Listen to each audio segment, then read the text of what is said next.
Hello everyone, Sonia here, and today I'm going to be making this card, this sympathy card for my niece.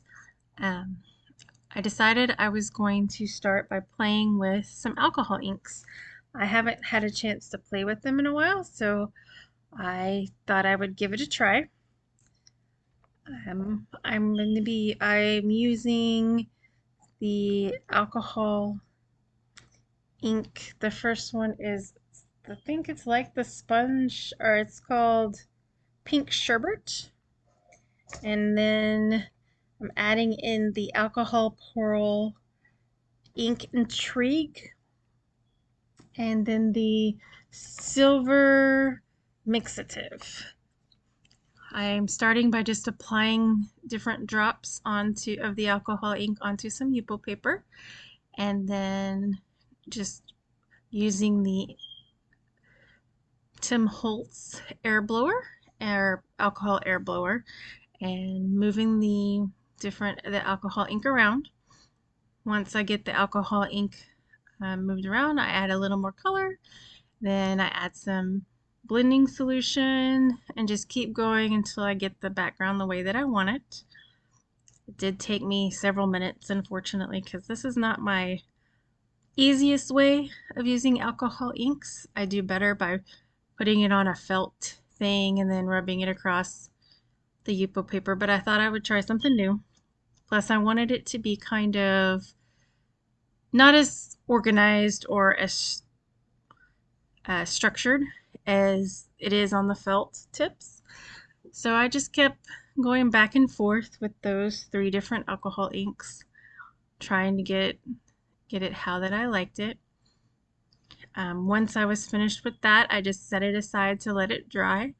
This dries really quickly. Alcohol ink backgrounds take no time, seeing as they are alcohol ink. So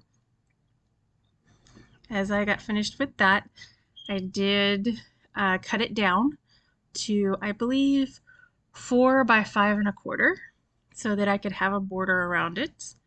I then used this die here. This is the Simon Says Stamp Butterfly Shimmer die, and I put it along the bottom of my panel.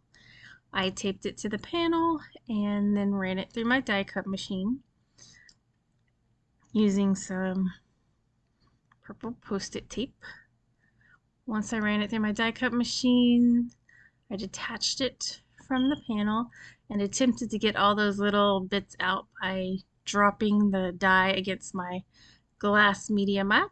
That didn't work so well, so I kind of gave up and just started to poke out the little extra bits that stuck in the panel.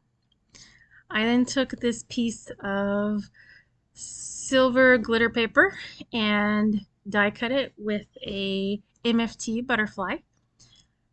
Took the same silver glitter paper and cut it down to 4 1/8 by 5 3/8,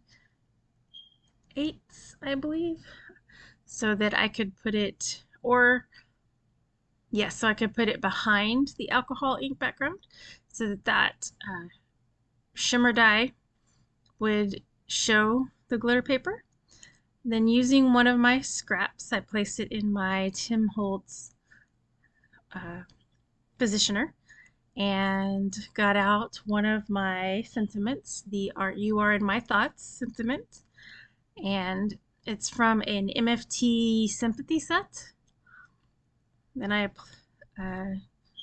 positioned it on my scrap piece of paper and used my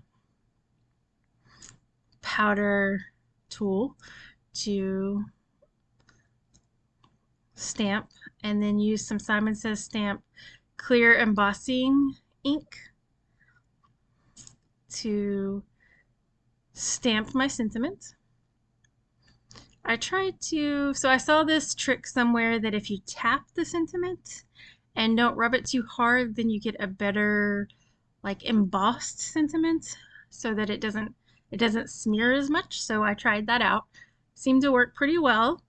Then I got a coffee filter and some Simon Says Stamp silver embossing powder, and emboss the sentiment. I then cut the sentiment out with my detail scissors, just because I don't have the dies. Then using another sentiment from that Sympathy set, I inked it up with the VersaFine Onyx Black ink and stamped it inside the card. This is an A2 size card, 4¼ by 5½. Then I'm just trying to figure out positioning for my butterfly and everything here. Then using my Barely Art glue, I'm going to adhere the sentiment onto the alcohol panel. Once that is done, I do adhere the alcohol panel to that silver glitter paper. And the silver glitter paper is from Simon Says Stamp. Using, again, my liquid adhesive, I do adhere the alcohol panel to that glitter paper. And then I adhere that to a card base, my card base, which is, again, an A2 size card base. Then using my Barely Art glue, I do apply a small amount of glue to the back of the butterfly, only on the body, so that the wings can kind of stay, sort of come up a little bit, giving it a little bit of dimension, sort of, kind of. And then once that is done, this card is complete. Thank you so much, and I hope you guys have a great day. Bye-bye.